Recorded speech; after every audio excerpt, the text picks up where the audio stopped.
My husband told his whole family to dump all the kids on me and made me the family daycare. He never expected what I did after. I found out about the arrangement at my sister-in-law's birthday party. Derek was in the backyard with his brothers and their wives, and I was inside doing dishes, when Linda pulled me aside with her toddler on her hip. She said, "So Derek mentioned you're fine watching Lucas next weekend while we go to that conference." I had no idea what she was talking about. I told her Derek had never mentioned anything to me about watching her son. Linda looked confused and then called Derek inside. He came in, wiping his hands on a towel, and smiled like this was no big deal. "Yeah, I told everyone at the family gathering last month that since you're home anyway, you could help out when people need childcare. It saves everyone money, and your family." I stared at him. I had never agreed to be the family daycare. I had never said I was available to watch other people's children. I'd never even been asked. Derek explained that it was just helping out, that family helps each other, and that I should be happy to be needed. Linda nodded supportively. "He said you were really good with kids and that you wouldn't mind." I asked Derek if we could talk in the other room. Once we were alone, I told him he couldn't make decisions about my time without asking me first. He said I was being selfish, that family was important, that watching a few kids for a few hours wasn't a big deal. I told him it was a very big deal to me, and he needed to call everyone back and tell them the arrangement was off. He said he'd think about it. The first drop-off was the following Saturday. Derek's brother showed up at 8 in the morning with his 2 kids, ages 3 and 5, without warning. He said Derek told him to bring them early. I hadn't even had coffee yet. When I told him I couldn't take them, Derek appeared and asked why I was making this difficult. His brother left the 2 kids in our living room and drove away. That was the beginning. Over the next 3 weeks, Derek's entire extended family seemed to believe I'd become free childcare. His cousin dropped off her infant twice without a car seat, just handing me the baby and leaving. His other sister came by with 3 kids and said she'd be back in 6 hours. One of them got sick in our bathroom. Another one broke a lamp. My own child stopped getting my attention because I was managing 5 other children on a Tuesday afternoon while Derek was at work. I finally told Derek I was done. I said he needed to tell his family immediately that this wasn't happening anymore. He said I was being dramatic. He said people depended on me now. He said real wives helped their husbands' families. He said I was selfish for not wanting to be part of the family support system. He said his mother had watched his siblings' kids all the time and nobody ever complained. His mother chose to do that, I said. "You made this choice for me without my permission." That's different. But he'd already decided my objection wasn't valid. He told his family I was just tired and would be fine once I adjusted. The next Saturday, 5 kids showed up at our door. 5. His brother, his cousin, and his sister all dropped kids off between 8 and 9 in the morning, all with vague pickup times, all expecting me to manage them while Derek went to play golf. I called him while he was on the course. I told him to come home immediately. He said it was too late to cancel, and I was a stay-at-home mom, so this was literally what I did all day. I told him I did childcare for 1 child, not 6. I told him if he didn't come home, I was leaving. He laughed and said I wouldn't actually do that. I packed a bag, loaded my own child into the car, and drove to my mother's house. I left all 5 of his relatives' children in our living room, unsupervised. His family started calling within 20 minutes. Derek called from the golf course, frantically asking where I was. I didn't answer until he got home and realized the kids were still there, waiting to be picked up by the people who'd dropped them off. I told him I was at my mother's house and I was staying until he called every single member of his family and told them the childcare arrangement was permanently finished. It took 3 days before he finally called his family back. I thought it would stop, but what they did made me lose it. I got back home on a Thursday afternoon. Derek had spent 3 days calling his family, or so he said, telling them the childcare arrangement was permanently over. He seemed relieved when I agreed to come home, like everything was fixed now. I unpacked my bag and tried to settle back into normal life. My daughter was happy to be in her own room again. Derek made dinner that night and we ate mostly in silence. He kept saying things would be different now, that his family understood. I wanted to believe him. 2 days later, on Saturday morning, my phone buzzed with a text. It was from Layla. The message said, "Hey, so when are you going to be back to normal? I need to drop off the kids next Saturday for a few hours." I stared at the screen. Back to normal. Like the past month had just been me having some kind of breakdown. Like Derek had actually told her anything real. I felt my stomach drop. Another text came through while I was still processing the first one. This one was from Derek's cousin asking if I could watch her baby on Tuesday afternoon since Derek mentioned I was feeling better now. Feeling better. I opened my text history and started taking screenshots. Layla's message asking when I'd be back to normal. The cousin asking about Tuesday. Then I scrolled further and found more. Derek's other sister had texted 3 days ago asking if the situation was resolved yet, because she needed coverage for next month. His brother had sent a message yesterday saying he appreciated my flexibility, and family came first. Every single message made it clear that Derek had not told them the arrangement was over. He'd told them I was being dramatic. He'd told them I needed time to calm down. He'd told them I would come around once I stopped overreacting. I saved every screenshot to a folder. My hands were shaking. I walked into the living room where Derek was watching television. I held up my phone and showed him Layla's text. He glanced at it and shrugged. "She probably just didn't understand what I meant," he said. I showed him the next screenshot. And the next. And the next. Derek's face changed as I kept showing him message after message. He finally held up his hand and told me to stop. I asked him what exactly he told his family when he called them. Derek rubbed his face and admitted he'd told them a softer version of events. He said he didn't want them thinking badly of him. He said he explained that I was stressed and needed some space, but that things would probably work out once I had time to adjust. I felt something break inside me. I told him he lied to me. He promised he would tell them the arrangement was over, and instead he told them I was being dramatic and would get over it. Derek got defensive. He said I was making him look like a bad son and a bad brother by refusing to help family. He said his whole family thought he married someone selfish, and he was trying to manage their expectations while also keeping me happy. Keeping me happy. Like my clearly stated boundary about not being volunteered for childcare without my consent was just some mood he needed to manage. I told Derek this wasn't about childcare anymore. This was about him lying to me. This was about him prioritizing what his family thought of him over what I actually said I needed. This was about him making decisions about my life and my time without ever asking me first. Derek said I was blowing this out of proportion. He said marriage meant compromise. He said I was acting like he committed some terrible crime when all he did was try to help his family and keep the peace. I pointed out that compromise requires both people to agree. He made a unilateral decision to volunteer my time without asking me. Then when I objected, he lied about fixing it. That's not compromise. That's him doing whatever he wants and expecting me to go along with it. Derek got up from the couch. He said his family thought I was being selfish and maybe they had a point. He said real partners supported each other's families. He said I was creating drama where there didn't need to be any. I walked away and went to our bedroom. I called my mom and told her what happened. I told her about the texts and about Derek admitting he lied. My mom was quiet for a long moment. Then she said I could stay with her as long as I needed. She said I should think carefully about whether Derek actually respected me as an equal partner, or if he just expected me to go along with whatever he decided. She said the childcare thing was bad enough, but lying about it was worse. She said a husband who respected his wife wouldn't volunteer her time without asking, and definitely wouldn't lie about making it right. I was still on the phone with my mom when I heard the doorbell ring. I heard Derek answer it. I heard children's voices. I walked out to the living room and found Philip standing in our entryway with his 2 kids. Philip smiled at me and said Derek told him the misunderstanding was cleared up. He said he really appreciated me being flexible about watching the kids today while he and his wife went to a lunch event. I looked at Derek. He looked away. I told Philip I wasn't watching his children. I told him Derek lied to him. I told him there was no misunderstanding and I never agreed to provide childcare for anyone. Philip's smile disappeared. He looked at Derek. Derek started to say something, but Philip cut him off. Philip pulled out his phone and called Derek right there even though Derek was standing 5 feet away. Derek's phone rang. He answered it. Philip started asking what was going on and why I was saying I wouldn't watch the kids. Derek tried to smooth things over. He said I was still adjusting to the family dynamic and sometimes I got overwhelmed. He said give it a few more weeks and things would settle down. I walked over and took Derek's phone out of his hand. I told Philip directly that Derek volunteered my time without asking me. I told him I never agreed to watch anyone's children.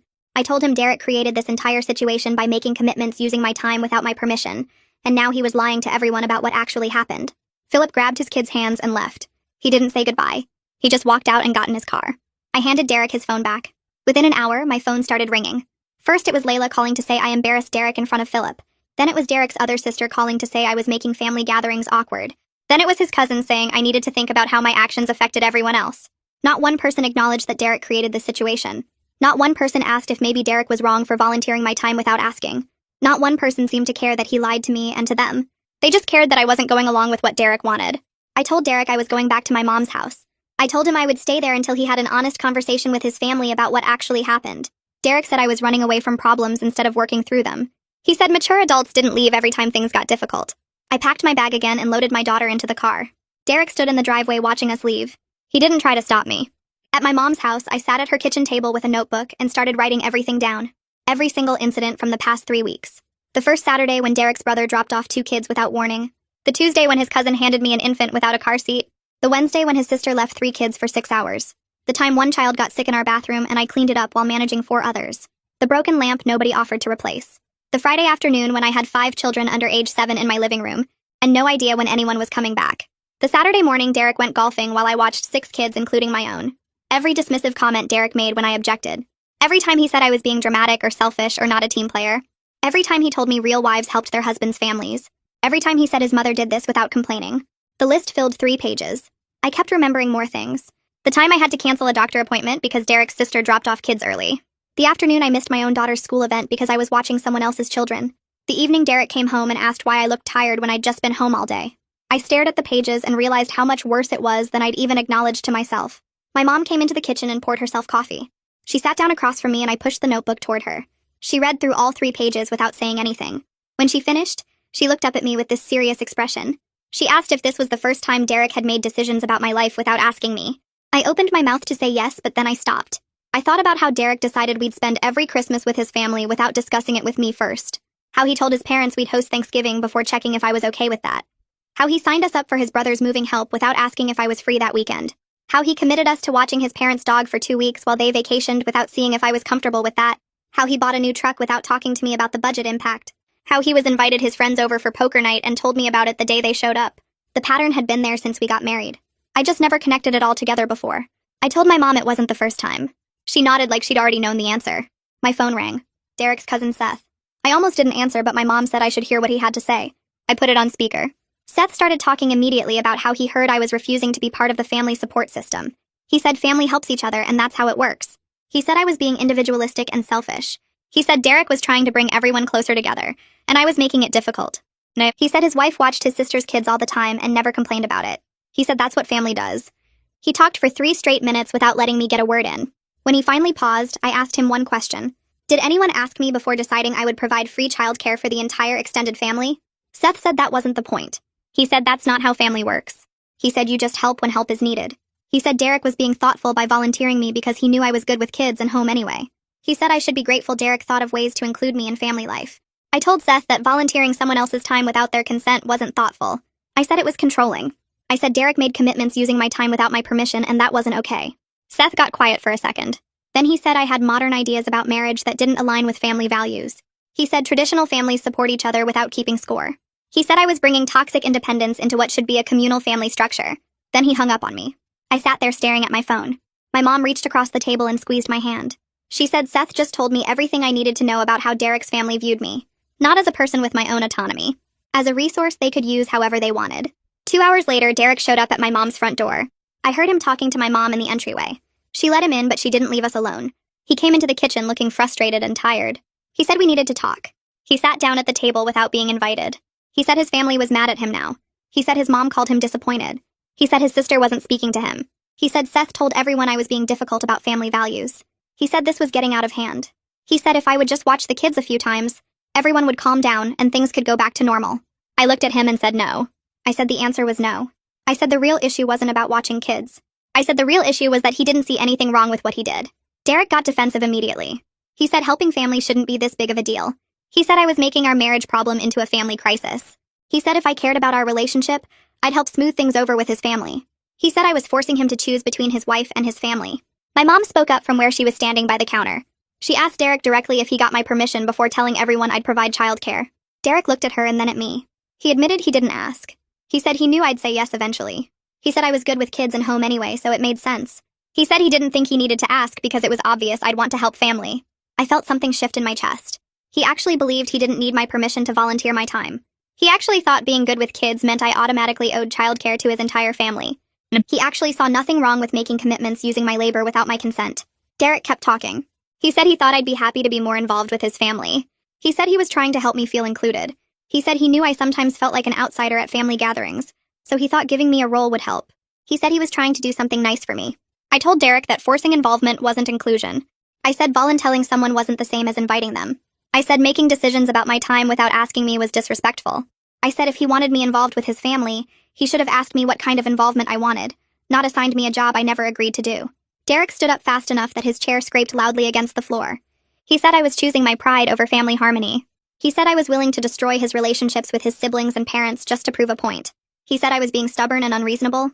He said he came here to work things out, but I clearly wasn't interested in compromise. He walked out of the kitchen and I heard the front door close hard behind him.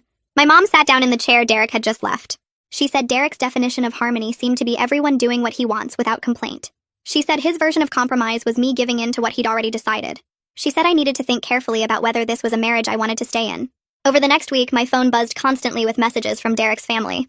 His brother sent a text saying I was making things harder for everyone by refusing to help out. Derek's cousin messaged asking if I was really going to let family relationships fall apart over babysitting. Another sister-in-law sent a long paragraph about how she always thought I was part of the family, but now she wasn't sure. Each message had a different approach but the same goal. Some tried anger, telling me I was being difficult and causing problems. Others went for guilt, reminding me about family gatherings where everyone had been nice to me, and now I was repaying that kindness by refusing to help. A few used the concerned approach, saying they were worried about my marriage and mental state, suggesting maybe I was overwhelmed and not thinking clearly. I read each message and felt the same frustration building. Nobody was asking why I was upset. Nobody was questioning whether Derek should have asked me first. They were all focused on getting me to change my mind and go back to being their free childcare. Derek's sister Layla sent the longest message on Thursday afternoon. I was sitting at my mom's kitchen table when my phone lit up with a notification.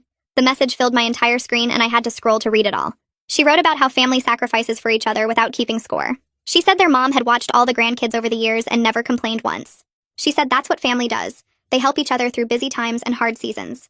She wrote that I was being selfish by making this about me instead of thinking about the bigger picture of family support. She said my attitude was hurting everyone, not just Derek, and that I needed to think about whether I really valued being part of their family. She said if I loved Derek, I would want to help maintain good relationships with his siblings and parents. She said she was disappointed in me because she thought I understood what family meant. The message ended with her saying she hoped I would reconsider my position before I damaged relationships that couldn't be repaired. I stared at the message for several minutes before responding. I typed out my reply carefully, reading it twice before sending. I told Layla that her mom chose to watch grandkids. Nobody volunteered her time without asking her first. Nobody showed up at her door with children and expected her to take them without any discussion. I explained that Derek made commitments using my time without my knowledge or consent. I said that wasn't sacrifice. That was being voluntold. I wrote that I would have been happy to discuss helping with childcare if anyone had actually asked me, but nobody did. Derek decided for me and then told everyone I agreed when I never said anything of the sort. I said the issue wasn't about helping family, it was about respect and consent and basic communication. I told her that volunteering someone else's time without asking them first isn't thoughtful or helpful. It's controlling and disrespectful. Layla replied within an hour. Her message was shorter this time, but sharper. She said I was overthinking the whole situation and making it about control issues when it was really just about helping family. She wrote that I was creating drama where there didn't need to be any. She said if I really loved Derek, I would want to support his family relationships, instead of making him choose between his wife and his family. She said I was being inflexible and rigid about something that should have been simple. She wrote that maybe I needed to think about why I was so focused on having everything my way instead of compromising. She said marriage was about give and take, and all she was seeing from me was take. The message felt like an attack disguised as concern. I put my phone down and walked away from it. I stood at my mom's kitchen window looking out at her backyard. The realization settled over me slowly but completely. Derek's family saw nothing wrong with what he did because they benefited from free childcare. They weren't interested in understanding boundaries or consent or respect. They were interested in getting their babysitter back. Every message, every guilt trip, every manipulation attempt was about maintaining access to free childcare, not about understanding my perspective or caring about my feelings. They had convinced themselves that family obligation meant I owed them my time and labor without question. They believed Derek had the right to volunteer me for things without asking, because that's how they thought family worked. The fact that I objected to this arrangement made me the problem in their eyes, not Derek, who created the situation without my consent. I realized I could explain my position 100 different ways, and it wouldn't matter because they didn't want to understand. They wanted compliance. Derek called Saturday morning. I answered on the third ring. He sounded tired and frustrated. He said his mom wanted to have a family meeting to clear the air. He said everyone was upset and confused and they needed to talk things through as a family. He said his mom thought if we all sat down together, we could work this out and move past it. I told Derek I would attend the meeting only if he did something first. I said he needed to tell everyone the truth before the meeting happened. He needed to tell his family that he volunteered my time without asking me, that I never agreed to the childcare arrangement, and that this whole situation was his mistake. Derek went quiet for a long moment. Then he said he would explain things to his family before the meeting. He said he would make sure they understood what happened. I told Derek that wasn't good enough. I said I wanted to hear what he told them. I said he needed to explain the situation with me present, or on a call I could listen to. I wasn't going to let him tell another soft version of events where he made himself look better and me look unreasonable. Derek sighed but agreed. He said he would set up a video call with his parents and siblings, so we could all talk together. He said he would explain everything honestly. We scheduled the call for the next evening.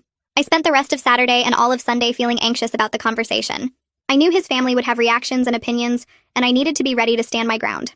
We set up the video call at 7 on Sunday night. I sat at my mom's dining room table with my laptop open. Derek called in from our house. His parents were together on their couch. His brother and sister-in-law were on another screen. Layla and her husband were on a third screen. Everyone's faces appeared in little boxes on my screen. Derek cleared his throat and started talking. He said he needed to explain something about the childcare situation. He said he may have gotten ahead of himself when he told everyone I would watch their kids.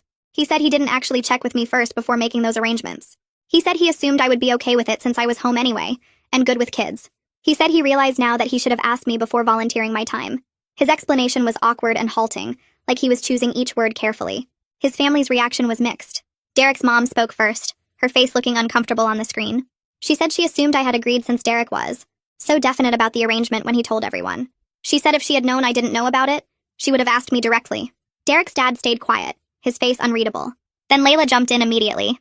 She said that even if Derek didn't ask first, I still could have been more flexible once kids started showing up. She said family helps each other even when it's inconvenient. She said I made a bad situation worse by refusing to work with everyone. Her husband nodded in the background of their screen. I unmuted myself and spoke up. I said I needed everyone to understand what actually happened over those 3 weeks. I explained that over 3 weeks, I had up to 6 children dropped at my house without warning. I said people showed up as early as 8 in the morning with vague pickup times like later today or this afternoon or whenever I get back. I said I never agreed to any of it. I said Derek went golfing while I managed 6 kids I didn't sign up to watch. I said one child got sick in my bathroom. I said another broke a lamp. I said my own child stopped getting attention from me because I was overwhelmed managing everyone else's children. I said this wasn't about being unwilling to help family occasionally. I said this was about Derek making a commitment using my time and labor without ever asking my permission, then dismissing my objections when I said no. Derek's mom shifted in her seat on the video call screen and her face looked uncomfortable. She said she had no idea the situation had gotten that bad with so many kids being dropped off without warning. She said if she had known it was 6 children at once with unclear pickup times, she would have said something to Derek right away. Derek's dad had been quiet through most of the call, just sitting there with his arms crossed. But now he spoke up. He said Derek should have asked me before making any commitments to family members about childcare. He said volunteering someone else's time without their permission wasn't right, even if it was family asking. Layla jumped back in immediately, her voice getting louder through the computer speakers. She said family helps each other without keeping score of who does what. She said I was making this whole thing transactional when it should just be about supporting each other. She said her mom used to watch all the grandkids without complaining about hours or how many showed up. I unmuted myself again and said there was a big difference between what Layla was describing and what happened to me. I said I wasn't asked to help. I was told I was helping. I said Derek made commitments using my time without ever getting my permission first. I said that's not the same as choosing to help family. I said being voluntold to do something is completely different from volunteering. Layla rolled her eyes on screen and said I was splitting hairs and being difficult. Her husband nodded behind her. Derek's mom tried to calm things down by saying maybe everyone needed to take some time to think about family expectations and how we communicate. She said clearly there had been some misunderstanding about the arrangement and how it got started. She suggested we all step back and consider what reasonable boundaries look like for family help. The call ended soon after that, with everyone saying awkward goodbyes and logging off one by one. Derek seemed relieved it was over. He closed his laptop and let out a long breath. But I could tell nothing had actually been resolved. His family still thought I was being unreasonable. Derek still didn't seem to fully understand why what he did was wrong. The conversation had happened, but it didn't change anything. 2 days went by. I was at my mom's house scrolling through my phone when I saw a new post from Derek's cousin Seth. It was a long paragraph about how modern marriages were losing their commitment to extended family. He wrote about how traditional values meant supporting your spouse's family without question. He talked about how keeping score in families destroyed relationships. He said people today were too focused on individual rights instead of family obligations. The post didn't mention me by name, but it was obviously about our situation. The timing made that clear. Several of Derek's family members had already liked the post. Layla commented saying she agreed completely. Derek's brother's wife commented with a bunch of supportive emojis. I felt sick reading it. Our private family problem was now a public statement about my character.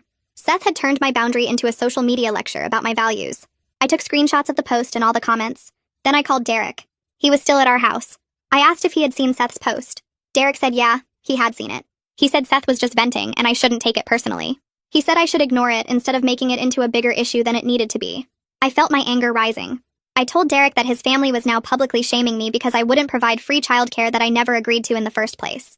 I said they were posting on social media about how I lacked family values. I said this was humiliating and he needed to tell Seth to take it down. Derek sighed and said I was being too sensitive. He said social media posts didn't matter in real life. He said Seth wasn't even using my name, so nobody would know it was about me. I said everyone in his family knew exactly what it was about based on the timing and the comments from his relatives. Derek said I was overreacting and that I should just block Seth if the post bothered me that much. I hung up and sat there feeling angry and hurt. My mom came into the room and asked what was wrong. I showed her the post and explained what Derek had said. She read through it carefully, then looked at me with concern. She said this whole situation was showing some serious problems with boundaries and respect. She said the way Derek kept dismissing my feelings and the way his family felt entitled to my time were both red flags. She suggested I talk to a therapist about everything that had been happening.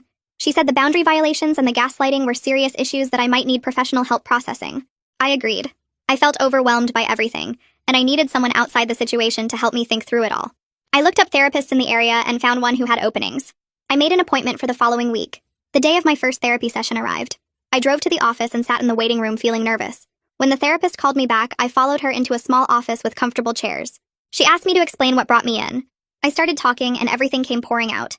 I told her about Derek volunteering my time without asking.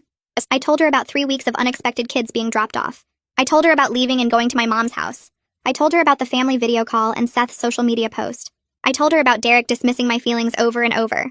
The therapist listened carefully and took notes. Then she asked me to describe other times Derek had made decisions about my life without consulting me first. I started thinking back through our marriage. I realized there were many examples I had never really noticed before. He had accepted a job in a different city without discussing it with me first. He had volunteered us to host his family's holiday gathering without asking if I was comfortable with that. He had made plans for us on weekends without checking my schedule. He had bought a car without talking to me about it, even though it affected our budget. The list went on. I sat there feeling stunned as I recognized the pattern that had been there all along. The therapist helped me understand what I was seeing. She said this wasn't just about childcare. She said it was about Derek not viewing me as an equal partner whose consent and time mattered. She explained that in healthy relationships, both people have equal say in decisions that affect them. She said what I was describing was a pattern of disrespect where Derek made unilateral choices and expected me to go along with them. She said this kind of pattern wouldn't change unless Derek recognized there was a problem and committed to changing his behavior. She asked how I felt about that. I said I felt scared and sad. I said I loved Derek, but I was starting to see that our marriage had some fundamental issues I hadn't wanted to acknowledge before. When I got back to my mom's house that evening, Derek called. I told him I had started seeing a therapist, and that I was learning our marriage had some serious respect and boundary issues. Derek got quiet for a moment, then his voice changed and he sounded defensive. He said I was letting a stranger turn me against him and his family. He said therapists always tried to break up marriages by convincing people their partners were bad. He said I was looking for problems that weren't really there. He said if I would just come home and stop being so stubborn about the childcare thing, everything would go back to normal. I told Derek that normal was the problem. I said normal in our marriage meant him making decisions without me and expecting me to accept whatever he chose. I said I didn't want that normal anymore. Derek went quiet for a long moment on the other end of the phone. When he spoke again, his voice had that edge to it that meant he was getting mad. He said therapy was making me too focused on myself instead of thinking about us as a team. I felt my grip tighten on the phone. I told him a team makes decisions together, which was exactly what he hadn't been doing. He said I was twisting things around and hung up. I sat there staring at my phone, feeling the weight of everything pressing down on me. My next therapy session was 3 days later. I drove to the office and settled into the chair across from the therapist. She asked how things had gone since our last session. I told her about the phone call with Derek and his reaction to me being in therapy. She listened and took notes. Then she suggested couples counseling if Derek was willing to try it. She said having a neutral third party might help us communicate better about the boundary issues. I told her I would ask him. That evening I called Derek and brought up the idea of couples counseling. He immediately said no. He said he didn't need therapy and that we could work this out ourselves if I just stopped being so rigid about boundaries. I asked him what he meant by rigid. He said I was making hard rules about things that should be flexible in a marriage. He said family helping each other shouldn't require formal agreements and permission slips. I told him I wasn't asking for formal agreements. I was asking to be consulted before he made commitments using my time. He said that was the same thing and that I was being difficult on purpose. After we hung up, I sat in my mom's kitchen feeling something shift inside me. I realized Derek didn't think he had done anything wrong.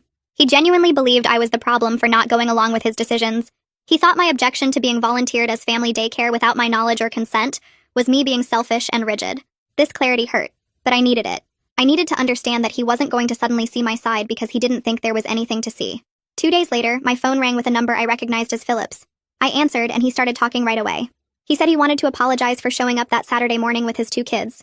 He said he genuinely didn't know I hadn't agreed to watch them. Derek had made it sound like a done deal, like we'd all talked about it and worked out the details. Philip said he felt terrible about putting me in that position. I sat down at my mom's kitchen table. I told Philip I appreciated him calling. He said he'd been thinking about the whole situation since the family video call. He said he kept imagining how he would feel if his wife volunteered his time without asking him first. He admitted he wouldn't like it at all. He said he understood why I was upset and why I left. His apology felt real. I could hear in his voice that he actually got it. I thanked him for understanding and for calling. I told him it meant a lot that someone in Derek's family could see why this was a problem. Philip said he was going to talk to Derek about respecting my time and decisions. He said Derek needed to hear from someone other than me that what he did wasn't okay. This gave me a small bit of hope that maybe not everyone in the family was completely against me. Maybe some of them could understand boundaries and consent. 3 days after Philip's call, Derek showed up at my mom's house again. This time he looked different when I opened the door. More serious, less defensive. He asked if we could talk. I let him in and we sat in the living room. He said Philip had called him and they'd talked for over an hour. He said Philip helped him see things differently. Derek said he wanted to understand why this hurt me so much. I looked at him carefully, trying to figure out if this was real or just another attempt to get me to come home and go back to how things were. I decided to try one more time to explain. I told him it wasn't about helping family. I loved his family, and I was happy to help when I could. But this was about him making commitments using my time without my consent, then dismissing my objections when I said no. It was about him treating my time and my choices as less important than his desire to look good to his family. Derek actually listened this time. He didn't interrupt or argue. He sat there and nodded and looked at me while I talked. When I finished, he was quiet for a minute. Then he admitted he hadn't thought about it from my perspective. He said he'd been so focused on looking good to his family that he didn't consider how his decisions affected me. He said he'd always felt pressure to be the helpful son and brother. His whole life, his parents praised him when he stepped up for family. He said somewhere along the way, he let that pressure override my needs and my right to make my own choices. I told him I understood family pressure. I really did. But he couldn't sacrifice my autonomy to manage his relationships with his family. He needed to be able to tell his family no sometimes, or at least ask me before volunteering me for things. His family's approval couldn't come at the cost of my consent and my boundaries. Derek nodded slowly. He said he was starting to see that now. I asked Derek if he would go to couples counseling with me. He looked down at his hands for a long moment before nodding. He said he would call and make an appointment the next day. He also promised he would send a message to his entire family making it clear the childcare arrangement was permanently over and that creating it was his mistake. I felt something shift inside me when he said that. Not relief exactly, but maybe the smallest bit of hope that we could fix this. Derek called a counseling office the next morning and got us an appointment for the following week. He also drafted a message to send to his family. He showed it to me first and asked if it said what needed to be said. The message explained that he had volunteered my time without asking me, that this was wrong and that there would be no family childcare arrangement going forward. I told him it was good and he should send it. He hit send and then put his phone face down on the table like he didn't want to see the responses coming in. The following Tuesday, we sat in the counseling office waiting for our first session. The therapist called us back and we sat on a couch across from her chair. She asked us to explain why we were there. Derek looked at me and I looked at him. Finally, I started talking. I explained the whole situation from the beginning. The therapist listened without interrupting. When I finished, she turned to Derek and asked him to explain what he understood about why his actions were hurtful. Derek took a breath and said he violated my boundaries by making decisions about my time without asking. He said he treated my availability as something he could promise to other people without my consent. He said that wasn't okay, and he understood why I left. The therapist nodded and asked him some follow-up questions about how he thought I felt when family members kept showing up with their kids. Derek admitted he hadn't really thought about my feelings at the time, because he was focused on looking helpful to his family. Over the next several sessions, the therapist worked with us on how we communicate and make decisions. She pointed out that Derek had a pattern of making choices and then informing me instead of discussing things together first. Derek admitted this was true. He said he often decided what he thought was best and then told me about it rather than asking what I wanted. The therapist helped him see that this approach treated me like someone who needed to be managed rather than a partner with equal say.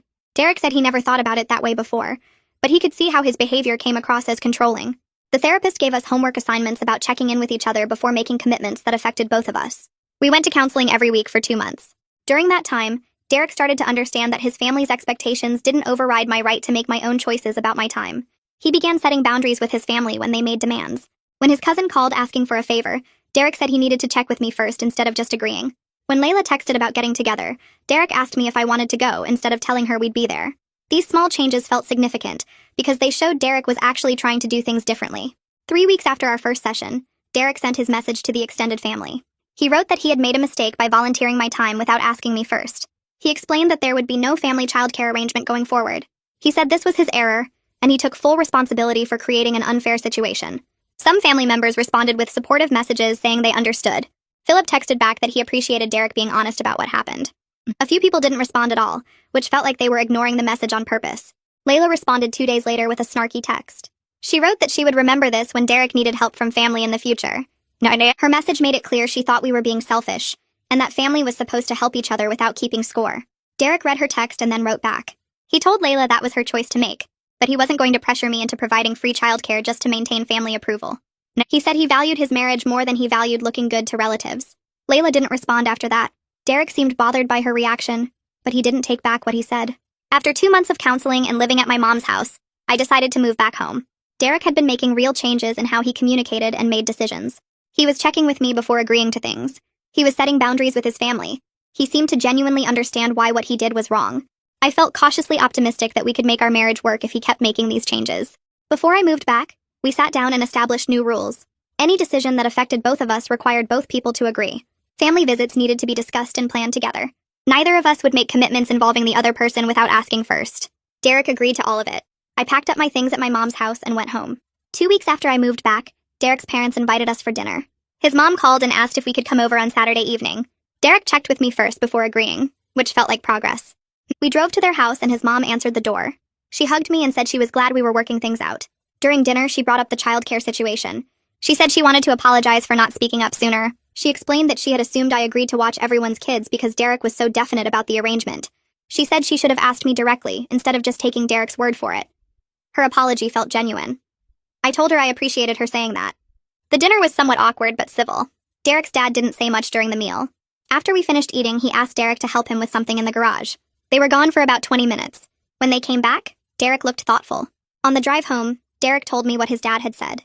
His dad told him that part of being a good husband is protecting your wife's boundaries, even from family. He said that family is important, but your spouse comes first, and Derek needed to remember that.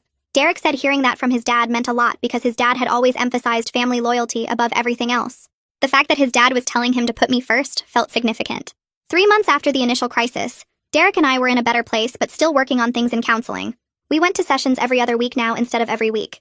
Derek was learning to check with me before making commitments that involved my time or affected our schedule. I was learning to speak up earlier when something bothered me instead of letting issues build up. Our therapist said we were making good progress on communication and decision-making. Derek's relationship with some family members had changed. Some people accepted the new boundaries and now asked me directly if I was available to watch kids occasionally, which I sometimes agreed to when it worked for my schedule. Other family members stayed distant and seemed to hold a grudge about the whole situation. Derek was learning that real family respects your choices even when they don't benefit from them. Philip's wife Agatha called me 3 weeks after Derek sent his message to the family. She asked if I would be available to watch their kids the following Saturday afternoon while she and Philip went to a wedding. I appreciated that she called me directly, instead of going through Derek. I checked my schedule and told her I could do it from 2 to 6 that afternoon. She thanked me and said she'd drop them off at 2 sharp. When Saturday came, she arrived exactly on time with snacks packed and a list of emergency contacts. She picked them up at 6:15 and paid me for my time even though I told her it wasn't necessary. That's what the new normal looked like with some family members. Others weren't so understanding. Layla stopped speaking to Derek almost completely after he sent that message. She showed up to family gatherings but barely acknowledged us. Derek's parents' house for Thanksgiving, she sat at the opposite end of the table and left right after dessert without saying goodbye. Derek tried talking to her a few times, but she shut him down every time. Christopher, her husband, was polite but distant. Their kids didn't come to our house anymore, even for birthday parties. Derek struggled with Layla's reaction more than he expected. He told me one night that he always thought family would understand once he explained things properly, but Layla seemed to take the whole situation as a personal insult. I reminded him that some people don't want to understand. They just want things to go back to how they were when it benefited them. Philip and Agatha became closer friends with us after everything settled down. They invited us over for dinner regularly, and Philip told Derek he respected him for standing up for his marriage even when it made family relationships complicated. My therapist helped me work through my feelings about the family members who stayed angry. I told her I felt guilty sometimes that my boundaries had caused problems in Derek's family relationships. She asked me if I thought those relationships were healthy to begin with, if they only worked when I was providing free labor without consent. I realized she had a point. She explained that some people only valued me for what I could do for them, not for who I was as a person. Losing relationships with people like that wasn't actually a loss. It was removing something unhealthy from my life. She said I needed to stop viewing it as my failure and start seeing it as a natural consequence of setting reasonable boundaries. People who genuinely cared about me would respect those boundaries even if they didn't like them. A year after the whole childcare crisis started, Derek and I hosted a family barbecue at our house. We planned it together and sent out invitations 3 weeks in advance. Some family members came, others didn't. Layla and Christopher sent their regrets. Philip and Agatha showed up early to help set up. Derek's parents came and his mom brought her famous potato salad. During the barbecue, Agatha asked if I could watch the kids the following weekend. I checked with Derek about our plans first, then told her I was free and would be happy to help. Later that evening, after everyone left, Derek and I cleaned up the backyard together. He thanked me for agreeing to watch Philip's kids. I told him it felt different when people asked instead of assumed. He agreed and said he finally understood why his original arrangement had been so wrong. Our marriage was stronger because we learned to talk to each other before making decisions that affected both of us. We still went to counseling once a month to keep working on communication. The boundaries I fought for became our new normal. Some family relationships stayed damaged and probably always would be. But my relationship with Derek was healthier because we both learned that being married means respecting each other's choices and time.